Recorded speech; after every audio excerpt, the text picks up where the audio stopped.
Tak berselang lama, kapal pesiar MV Arcadia kembali berlabuh di pelabuhan Kota Bitung. Sedikitnya ribuan penumpang beserta kru menikmati indahnya Kota Bitung, Sulawesi Utara. Sedikitnya 1.600 penumpang bersama 800 kru kapal pesiar MV Arcadia turun dari kapal dan menikmati indahnya Kota Bitung.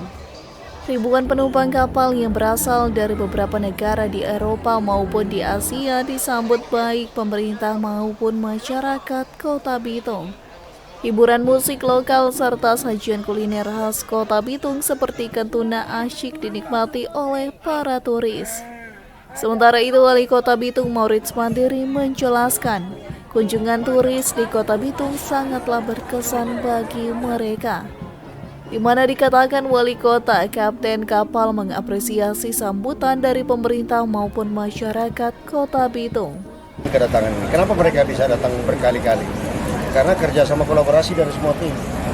Jadi kita atas nama wali kota, Bapak Gubernur, terima kasih banyak kepada semua stakeholder pelabuhan yang telah bekerja keras untuk menghasilkan suatu kunjungan yang dapat dikatakan maksimal menurut para turis sekalian yang datang ke kota kami, dan termasuk kunjungan kami ke kapal tadi. Kapten menyampaikan banyak-banyak terima kasih atas persiapan kedatangan mereka. Ia juga menjelaskan pariwisata Kota Bitung sementara berkembang, membangun, memperbaiki, serta membuat lebih cantik spot destinasi wisata yang ada.